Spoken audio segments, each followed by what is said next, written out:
worship is not real God at all, because ultimately Buddhism there is no form at all. And in India itself, there's the same debate that goes on. And those who follow impersonalism, such as the Mayavadis, they will also say that ultimately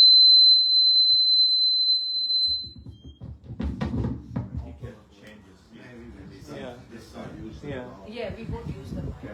Maharaj's voice is clear. ultimately we don't need any forms. According to scripture, God has arupa, Brahman is arupa.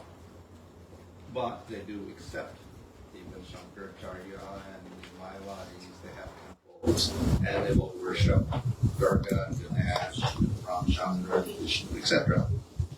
But they will say ultimately these are material forms and they're not ultimately spiritual. But they're just a means to get to the spiritual level. So in other words, ultimately, Supreme Brahman does not have a form. So it is only with the Vaishnavas that we will say the Supreme Brahman has a form and it is spiritual. It is not a material form. So that's the difference when we see that the people of India who are impersonalists are going to the temple and worshiping these forms, and when the Vaishnavas are worshiping the form. They look like the same form, but it's also different. So, and thus we'll find that Srila Prabhupada himself often is lectures on this point about how God is not impersonal, etc. And why? Because even in India, a large number of people will think that ultimately God has no form. And the forms we find in the temple are all illusory. And they're just there for temporary worship. Ultimately, we don't need them. But the Vaishnavas say, no, the forms are eternal. And when we realize God, we will realize those particular forms. So, as I said, this is quite a unique conception of God. Nowhere around the world we have such a conception of spiritual God with a form. And not only is God in a form, we can have many different forms. And thus we have in the Bhagavatam all these different forms described, like Varaha, and Vamana, and Narasimha, and Krishna. So, this is, as I say, quite a unique concept. Once we accept it, of course, then it is quite reasonable. God, if He is all-powerful, can have any form He wants. And He does not have to restrict Himself to even a human form, so He can be boar form, or lion form, or dwarf form, or fish form, or turtle form. So this is the basic idea of the avatar forms that are described in the Srimad Bhagavatam. These forms, of course, are described how they appear within the material world. For instance, we have a whole detailed description of how Krishna is born in the material world. In his house, and he goes to Gokul, etc. And some Ramacandra is born. At the same time, these forms eternally exist in the spiritual world. It's not only in the material, in the spiritual world itself. All these different forms are there, eternal forms of the Supreme Lord, performing pastimes with their devotees. So, when the Lord does appear in the material world, this becomes a cause of celebration. Because we get a chance to actually see the Lord. Otherwise, the only way we're going to understand the Lord is through Scripture. If the Lord never appears in the material world, all we can do is look at Scripture. And then everybody will say, well, do we believe this or not? Because we haven't seen it. Of course, the sages, by worship and samadhi, of course, can see it. But so to negate that type of objection, the Lord personally appears in the material world as these avatar forms. And then everyone can see it. So not just one form at one time, throughout the day of Brahma, we have forms of the Lord appearing. So this is the great mercy of the Supreme Lord. He appears in many forms.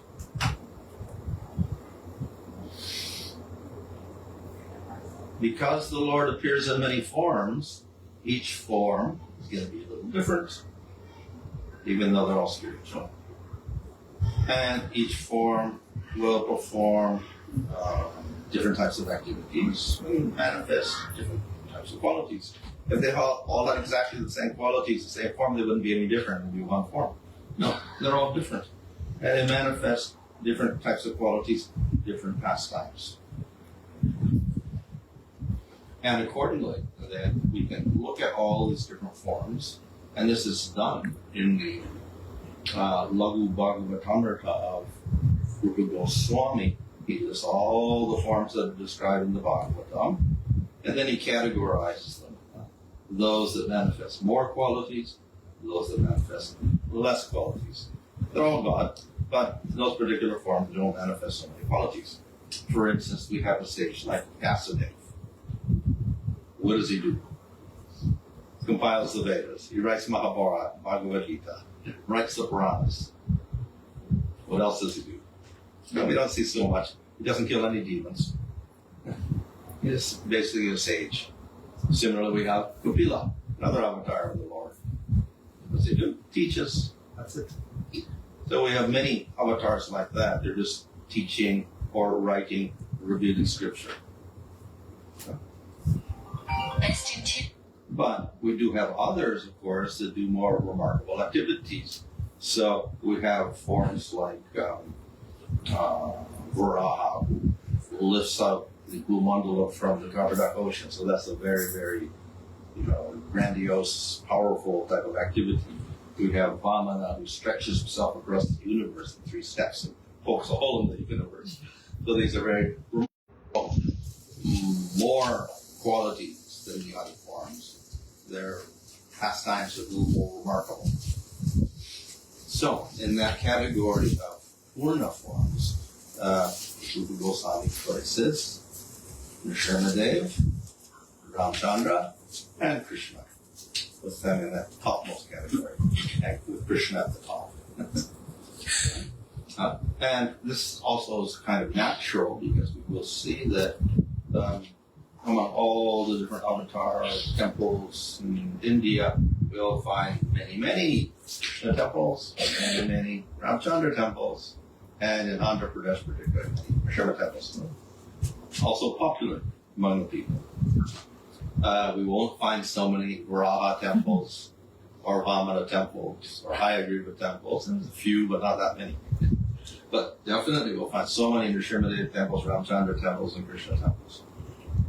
Why? Because their qualities and their pastimes attract all the people. And so the people like to worship those people. So therefore, we worship many of these different appearance days of the avatars, and among them we do have Nrsimhadev Chaturdasi, Ram Navami Day, and of course we have Krishna appearing on the Ashtamas. So these 3 are quite prominent days of worship for us. So, the story of Ramacandra, of course, appears in the 9th canto of Srimad Bhagavatam. Most of the other forms of the Lord are described previous to that. The reason is somewhat chronological. The day of Brahma is divided into 14 parts. It's like we've got a day with 12 hours, and a day 12 hours in the night. So in one day of Brahma, we got 14 Manvantara periods of 71 Yuga cycles each. And within each Yuga Manvantara period of 71 Yuga cycles, then various avatars appear. Many of the avatars appear in the first part of the day, that is Swayambhuva Manvantara. Some will appear in the next one. And then Nrsimhadev appears in Chakshusha Manvantara. Manvantara, which is the sixth one, just before noon, we can say. And the seventh one is Vivasvata Manvantara, and that's, of course, our present period. And in this period, we get Ramacandra appearing and Krishna appearing. So, the Bhagavatam goes through a description of the different Manvantara periods, starting in the third and fourth cantos. We explain the Manvantara, all the Manvantaras, all of the avatars. And then finally we get up to our particular Manvantara period, our Vivasvata Manvantara, and then we get Krishna, Ramachandra's appearance, and then finally Krishna's appearance. And that goes into the 10th canto. So that's why Ramacandra appears in the 9th canto, because he's appearing just before Krishna. Of course, in this Vivasvata Manvantara period, 71 yuga cycles, and Krishna appears in the 28th cycle. Ramacandra appears in the 24th cycle. So there's a 4-cycle difference, which means 16 million years difference between Ramacandra and Krishna. Many people think, oh, it's just like Treta Yuga, or Ramachandra's from Treta Yuga, now we're at Kali Yuga, so maybe it's a few million years. But no, it's actually 4 whole Yuga cycles different. And each Yuga cycle is over 4 million years, so it's like 16 million years ago. But Ramacandra appeared.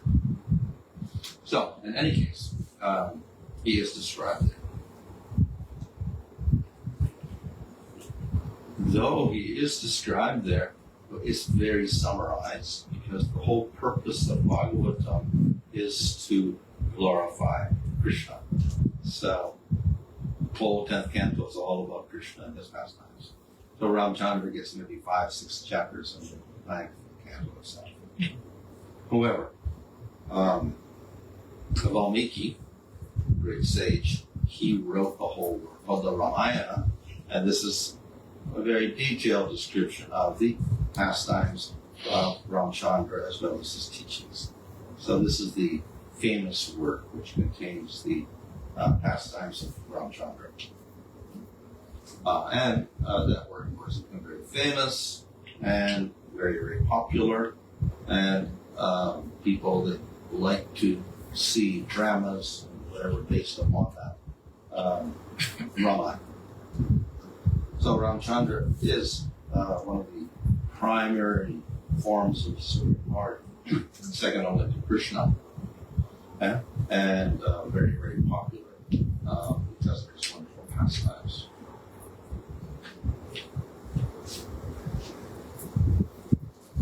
Okay, so Ramacandra is one of the 81st generation of Ikshvaku dynasty, of the Surya Vamsa, of the solar dynasty, in the 24th cycle of yugas of Vivasvata Manvantara, in the Treta Yuga. So that's one of those actually. We're now in the 28th cycle. So the son of Maharaj Katvanga was Virgabahu. His son was Maharaj Raghu. From Raghu came Aja. From Aja was born Maharaj Dasarata.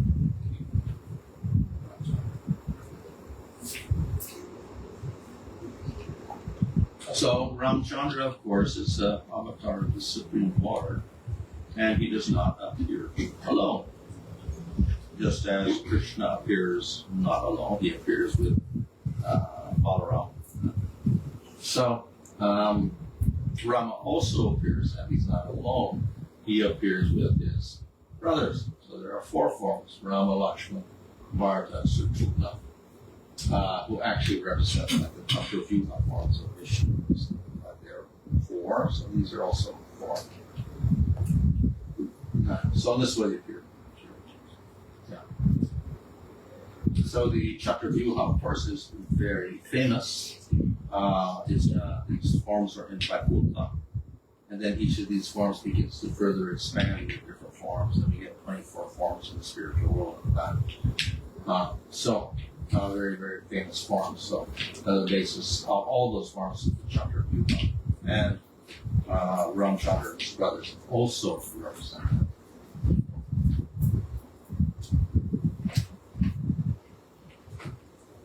So, as I mentioned, in the Bhagavatam, we get a very, very condensed version of the story.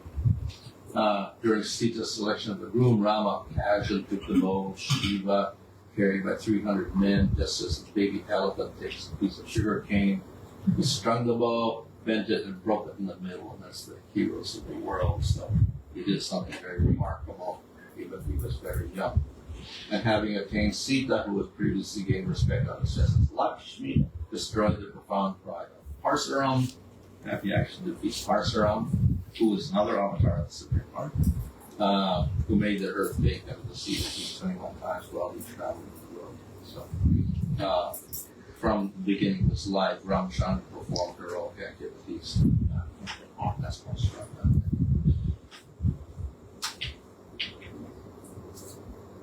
Of course, we know that Ramacandra is famous because he renounced his kingdom. So carrying on his head the order of his father, who was bound by a promise, controlled by Kaikeyi, Ramacandra left behind his kingdom, wealth, friends, well-wishers, and residents. And just as a liberator so joyfully gives up his life heirs, he joyfully went to the forest with Sita. So Ramacandra, though he is Supreme Lord, was the inheritor of the throne of Dasaratha, and that place was full of all wealth, etc. So to give it up was, from a material point of view, something quite tragic, disastrous, or whatever. But Ramacandra felt no difficulty in giving all that up. He did not care for power or wealth or fame or anything. He simply wanted to carry out the order of his father and please his father, because his father made a promise. And so giving it up was nothing for him. No difficulty at all. Because he is the Supreme Lord, of course, he can very nicely perform such activities without getting disturbed at all. Because what is wealth for the Supreme Lord? So, in this way, he renounced. So then Ramacandra went to the forest. It's always described that then he put pitch in his hair and mats his hair up, looks like some sort of sadhu in the forest. Acting like that, and they're walking in the forest, and of course Lakshman follows them. So, in this way, though they came from royal families, they're acting very simply in the forest. And Ramacandra does not mind at all, and even Sita does not mind. So the main story is that, of course, Sita gets kidnapped when she sees the deer, and so the demon Maharisha sent by Ravana, who wanted to steal her. So then Rama went to get the deer, and Lakshman was guarding Sita, but then finally, of course, Lakshman also left, and then Sita was stolen away.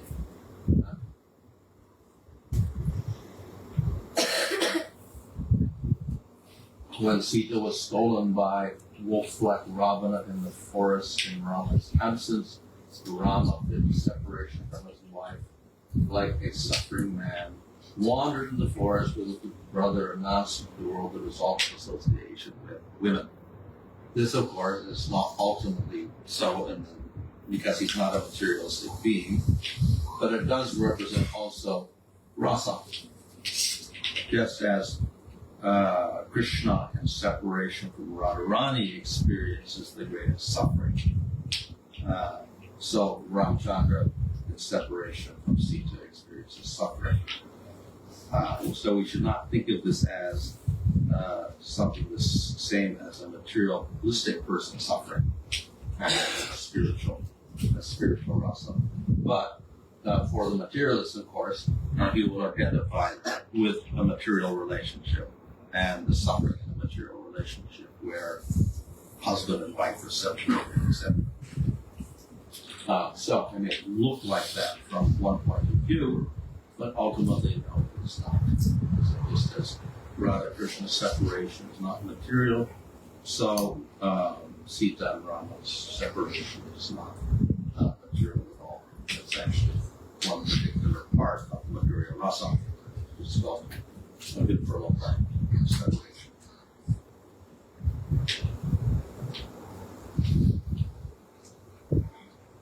After performing the last rites for Jatayu, who acted on Rama's behalf, trying to get Sita back, killing the demon Kadamba, making friends with the monkeys, killing Bali, understanding where Sita was from the monkey, Rama, whose feet are worshipped by Brahma and Shiva, the shore of the ocean. Oh, okay. There is one of these. So, this is also a very famous part of the story where the monkeys start building a bridge to Lanka in order to cross over and rescue Sita. After starting a bridge over the ocean by throwing into the water peaks of mountains whose trees and other vegetation have been shaken by the hands of great monkeys, with the help of Vibhishana, the Lord, along with the monkey soldiers, headed by Sugriva, Nila, and Hanuman, entered Lanka, which had previously been by Hanuman. So they build the bridge, and then they cross over to Sri Lanka, but then there is this huge battle that takes place. Yeah.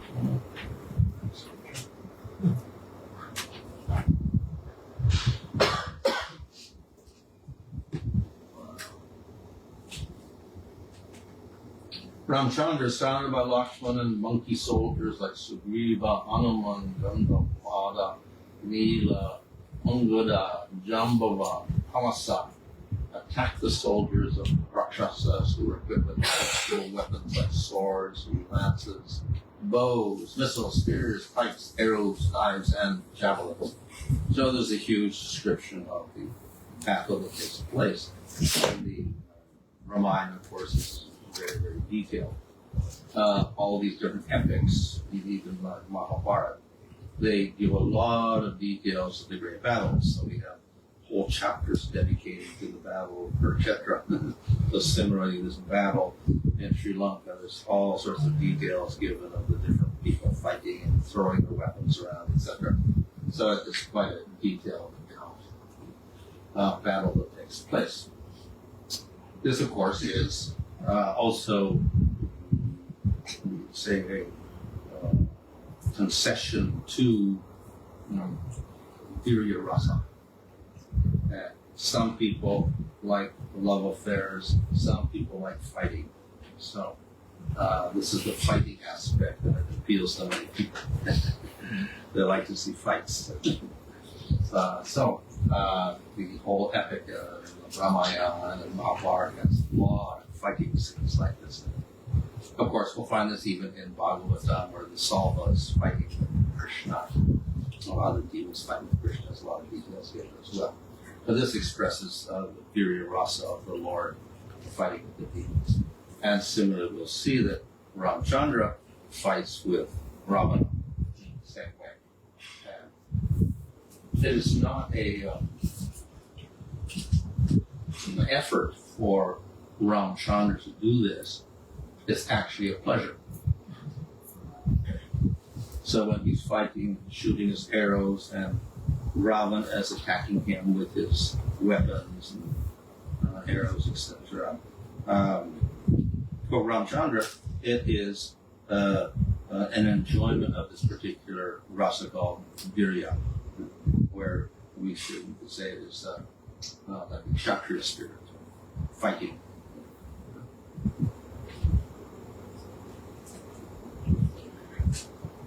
After thus rebuking Ramacandra fixed an arrow on his bow and released it The arrow pierced Ravana's heart like a thunderbolt. Ravana fell from his plane, vomiting blood from his 10 mouths. Just as a pious man falls to earth from heavenly planets after exhausting his pious activities. Explain, alas.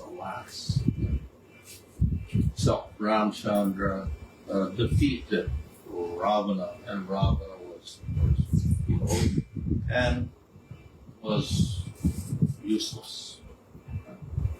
So here the comparison is given of a person on a heavenly planet. After he exhausts his punyas, he falls down to earth again, and then he's zero. There's no more wealth of Svarga anymore. So Ravana enjoyed, due to some good karmas of sorts, for some time. And then, after it's finished, the Lord kills him and he's down to zero. So, no position at all.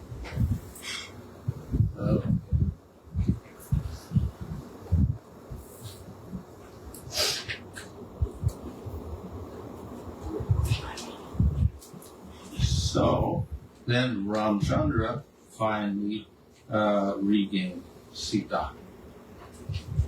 Ramacandra saw Sita sitting in a small cottage beneath a Simsapa tree.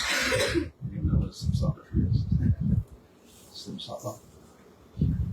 In a forest of shum trees. She was thin and green because of separation from Mama.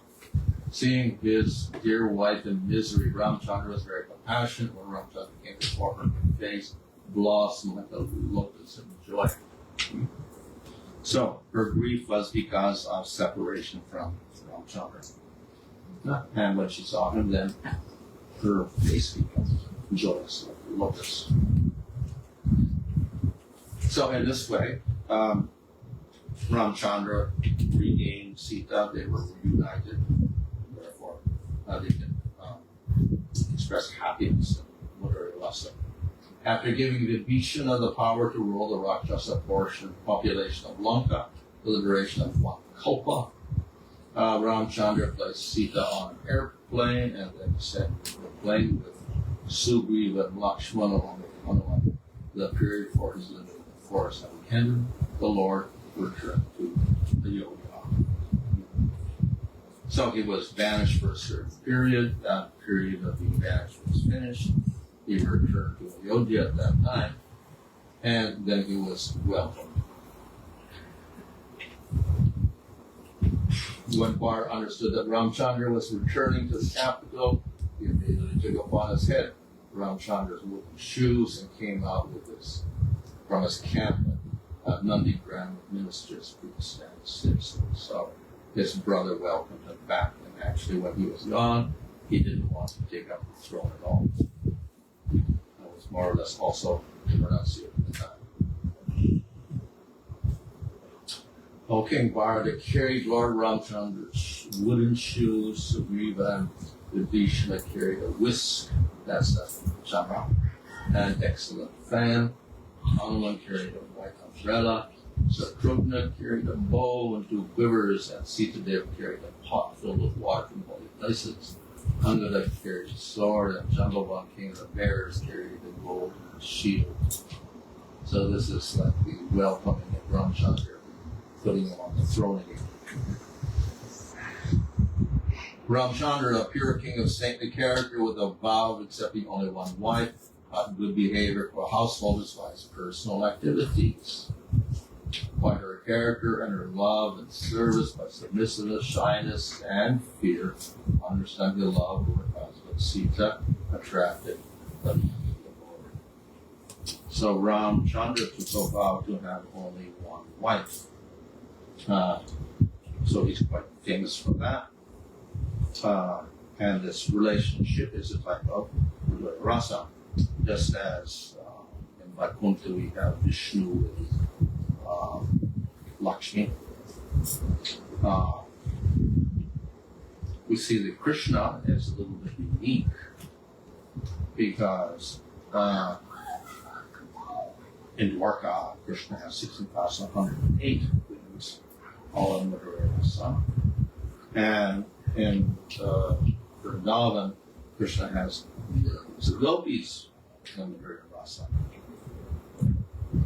So one can aspire for a relationship in Madhurya Rasa with Krishna, either in Dwarka or in Vrindavan. You cannot aspire for a relationship in Madhurya Rasa with Rama, because he only has one wife, and that's Sita. So no one else can come up and say, I want to be like Sita, I want to be Sita. It's not there. No option for that. Similarly, you cannot say, I want to be the wife of Vishnu. No. Post is already taken. So with Krishna, the opportunity is always there for Madhurya Rasa with Krishna. This is one of the unique features of Krishna. All the rasas are available with Krishna. For other forms of the Lord, the general form we can aspire for is simply dasya. We're all servants of the Lord.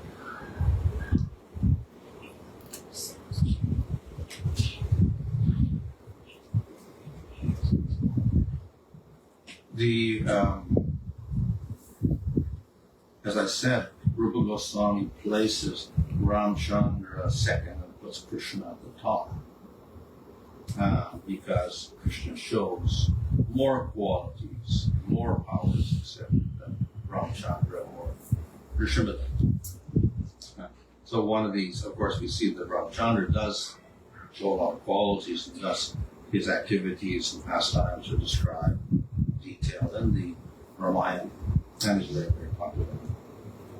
But you could also see that the relationships with Ramacandra are somewhat limited. Most people aspire for servitude or dasya. And with Krishna, you could be in Shanta, Dasya, Sakya, Vasalya, or Madhurya. There's greater opportunities with Krishna, so this puts him in a higher position. Once while Ramacandra was walking at night, he called me to learn the vanity of the man speaking about his wife, Deity. Speaking to his unchaste wife, the man said, you have gone to another man's house and therefore you're unchaste and polluted. I shall not maintain any more. And in fact, husband like Lord Rama may accept a wife like Sita who went to another man's house, but I shall not accept you again. This, of course, is not a very just criticism, but he's making this criticism more for his wife than anything else, so actually it wasn't so true. But in any case, Ramacandra felt he had to stop that type of gossip. So therefore, he actually rejected Sita, who went to the hermitage of Valmiki after that point. But Sita was pregnant, and then she gave birth to 10 sons, who were Lava and Sam. And the Valmiki performed all of their ceremonies for birth and afterwards. So this way, actually, 2 sons were born. It's also described in Positive. They also had some descendants.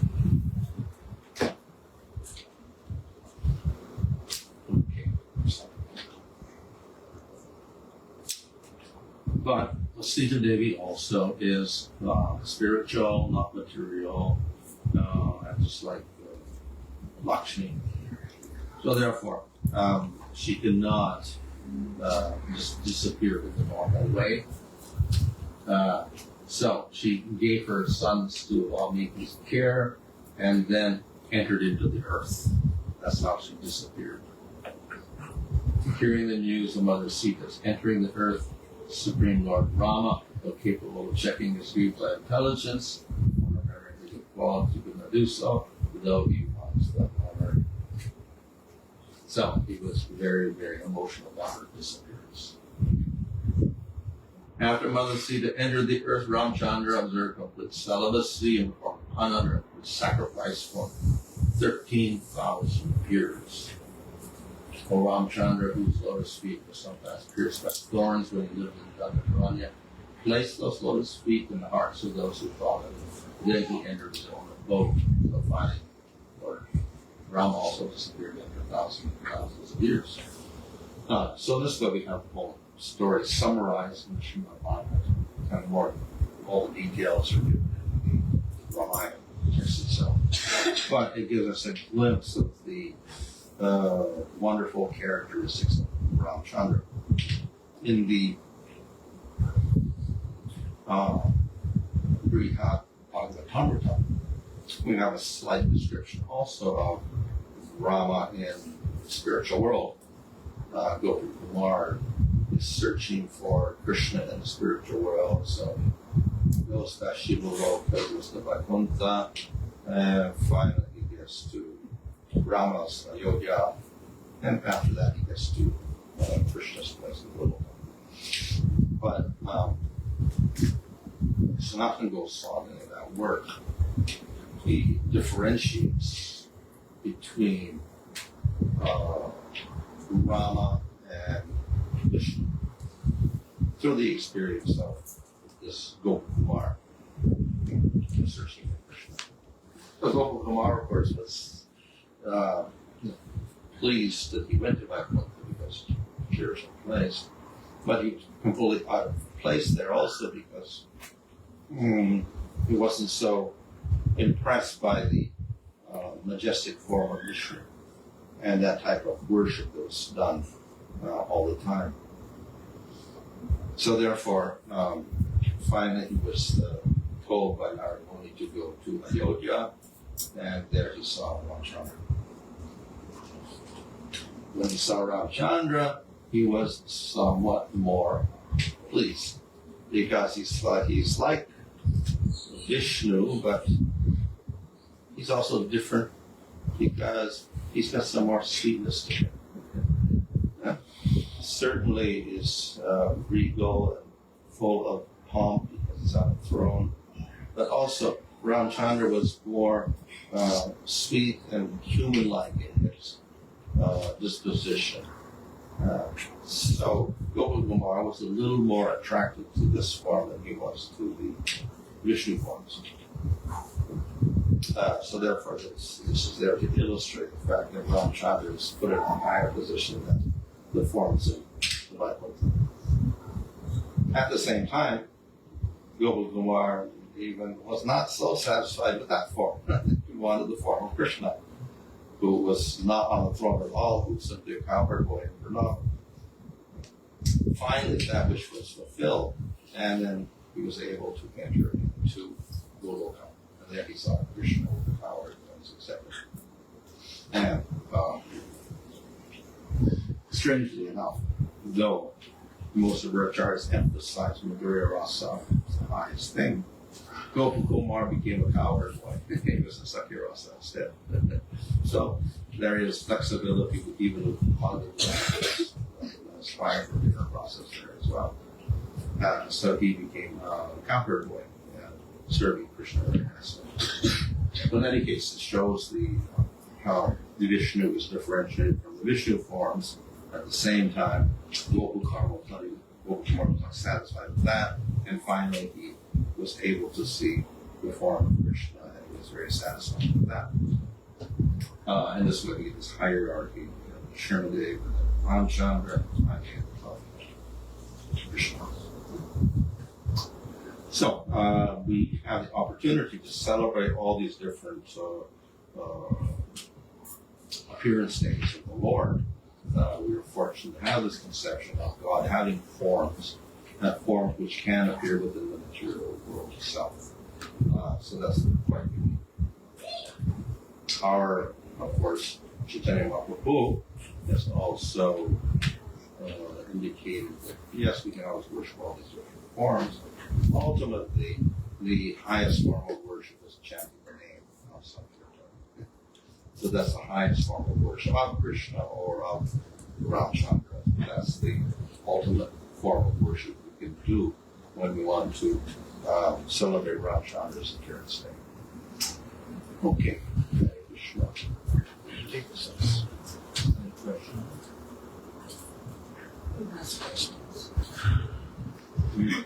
Hare Krishna. Maharaj, how many cycles of the four yuga happens in the existence and the life of the one universe? Well, there's 1,000 cycles in the day of Brahma. there are 360 days of Brahma in 1 year, and Brahma lives for 100 years. So, and of course there's a night when nothing happens, which is equal in length of the day. So it's technically 1,000 years. Each yuga cycle of Treta or Satya, Treta, or Kali is over 4 million years.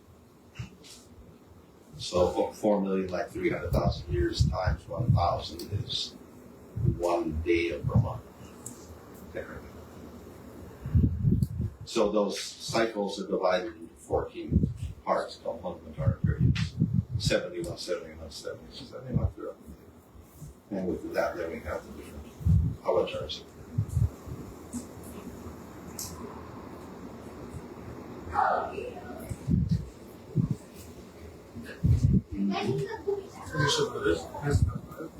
As you mentioned, there are expansions and incarnation. So, can you advise Lord Ramacandra being the expansion or incarnation? Is he an expansion? You're asking, is he an expansion or Yes. incarnation? And then what's the difference between expansion and incarnation? Well, there's not really any real difference. Incarnation, which is a translation of avatar, refers to the Lord when he appears in the material world. If he's in the spiritual world, he's not an avatar there. Avatar means one who descends. So in the spiritual world, he hasn't descended, so he was what we don't know about. He's the same form. So we have Ramacandra in the spiritual world. So he's not an avatar there, he is Ramacandra in the spiritual world. When he comes here, we call him an avatar. Same with Krishna, he's the spiritual world. When he comes here, we say he's avatar. So therefore that word means to when the Lord manifests himself in the material world. We use the word expansion very loosely to indicate relationship with the ultimate form, which is Krishna. And everything else is like an expansion. Or say amsa, swamsa, portions. But we should not think that these expansions or portions arise at some time. They're all eternal as far as, so they don't, it was not just one Krishna and nobody else, and then the Krishna began to expand himself into different forms. No. They're all eternal. We call them expansions or amsas because they're actually all Bhagavan, but they manifest different amounts of qualities less than the original form. So in that sense, they're called amsas or expansions or whatever. Krishna's complete, the other ones don't manifest in that particular form, all the qualities.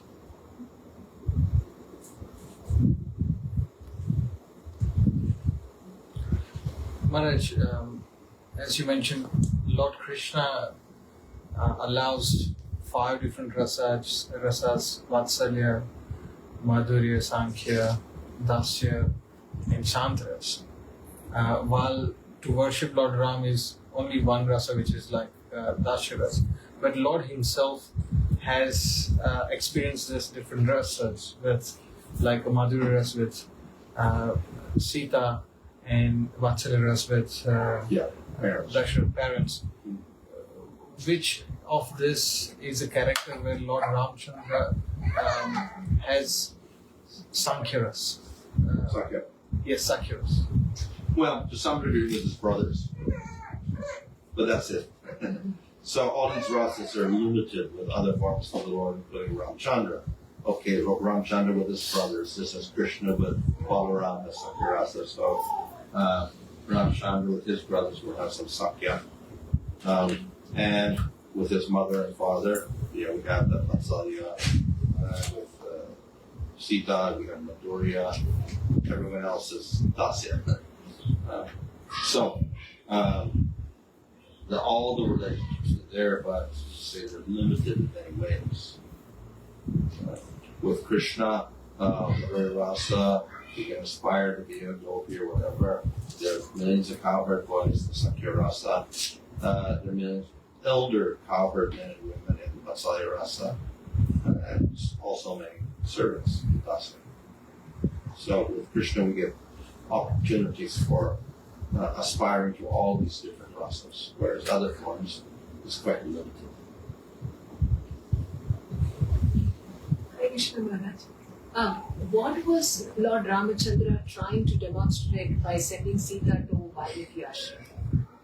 Did he do it as a husband or as a king, or what do we understand from that? That he was, as a king, he wanted to set an example of one. If people criticize, then he should take the criticism seriously and do something about it. And also to show complete detachment from the situation. Now, of course, because he is Supreme Lord and he has attachment to Sita as his consort or whatever, still he's willing to, as a king, show that detachment from everything for setting an example for the common people. That's all. The Sita who went to the forest, is that real Sita, or To the forest, it looks to like, the Valmiki Ashram? Is that real Sita? Yeah. His real Whereas the other Sita that was kidnapped Maya was Sita. apparently not the Sita because it was an expansion because Ravana could never take her away at all. So therefore, the real Sita was protected by Agni. When he returned to his abode, he returned separately and Sita went separately. When he returned after the time of disappearance, when Lord Ram went back to his abode, he went on his own separately and Sita went Well, yeah, Sita separately. disappeared in the earth previous to that. Then he went back later on. But ultimately, they're all eternal anyways. When he disappears, then they join the pastimes eternally in the spiritual world.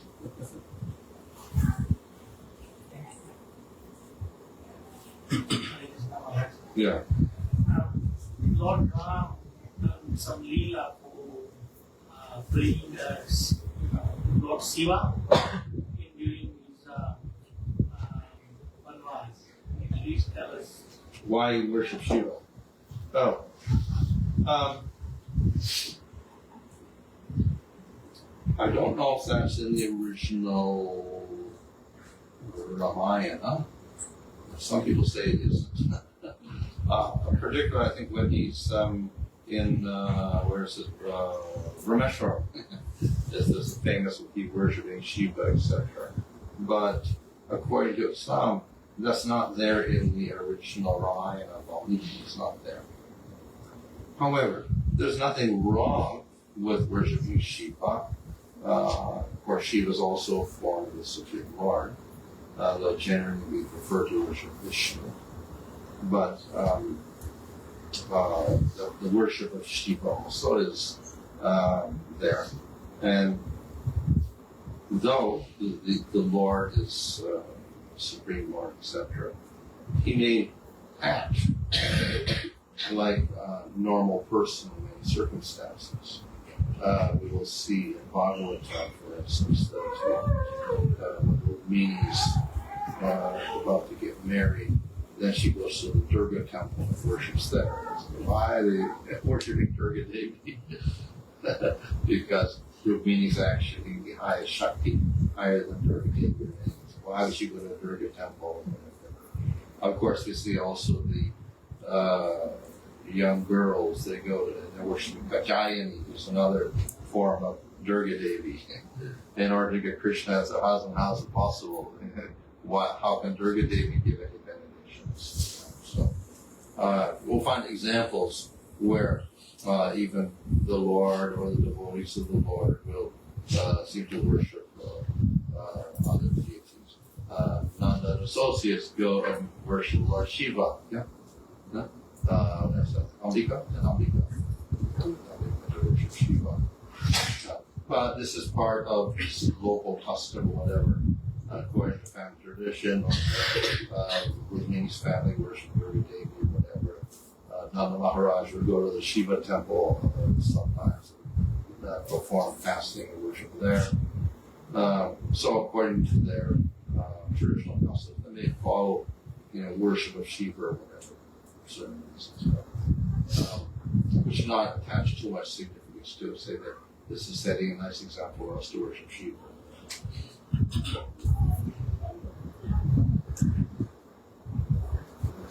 We find even Chaitanya Mahaprabhu when he was in South India. He went to a lot of Shiva temples, and he was dancing in front of the Shiva temples in ecstasy also.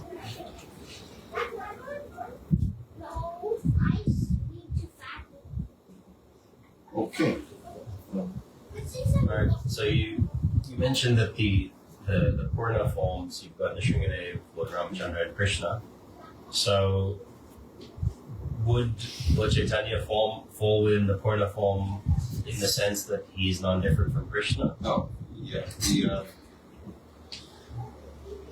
Krishna and others called Purna forms, and then Krishna is the highest form.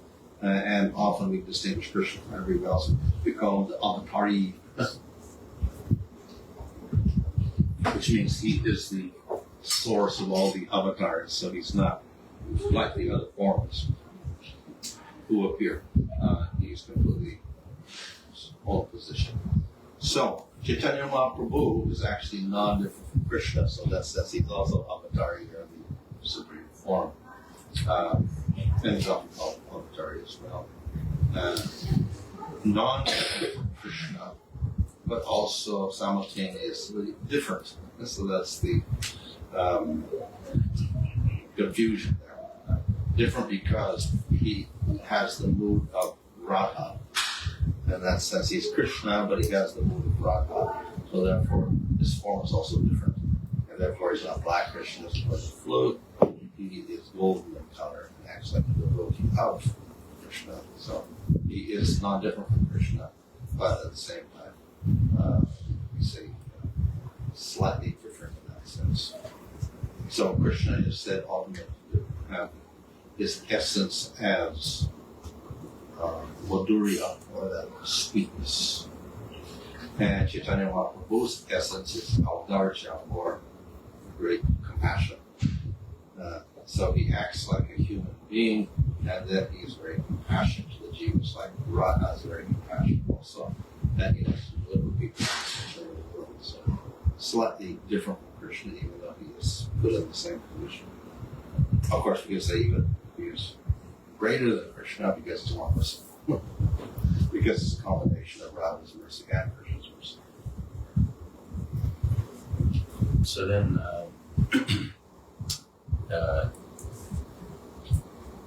if we're thinking of, if we're considering Purna avatars, and then the Vaibhav Vilas, the Purna forms and the Vaibhav Vilas forms, as the idea that the Purna forms are displaying more qualities, potencies, then does that mean if Lord Balaram falls in the Vaibhav Vilas category, I think, then does that mean that he's displaying less qualities, say, than Lord Nrsimhadev or Ramacandra, or is it maybe because he's accepting a position of a servant? Yeah, he's placed there in the Lago Bhagavatam of Rupa Goswami down there. Quite down there, it's a little surprising because simultaneously we see at Chaitanya Ramamrita that Krishna is original, first expansion of Balaram, so he should be the next in line. And we also see that in Vrindavan, Krishna is there, and he has this Rasalila, etc. And then Balaram also has Rasalila. So he's got all the same rasas, almost at the same degree. So very, very similar in that sense. So it's hard to place them down in another category. But I think maybe the main reason for doing that, putting them in the lower categories, because we don't get so many detailed descriptions of the pastimes of Balaram. We do get some in Bhagavatam, but other than that, we don't get so many different descriptions of Balaram and his powers and his pastimes, etc. Whereas, of course, we do get a lot of descriptions in detail of Nrsimhadev and Vamana and Varaha and those famous ones. But Balaram, not so much. So maybe that's why it's put in that category.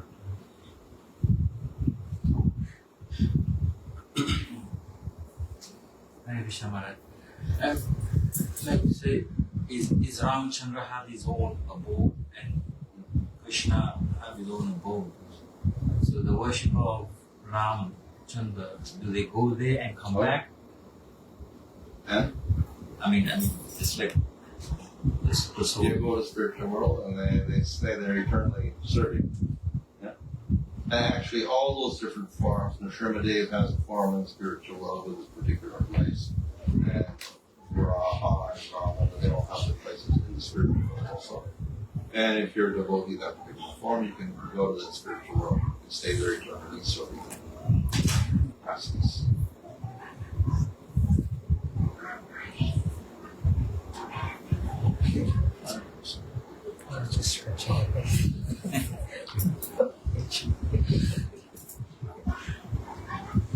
Okay, great.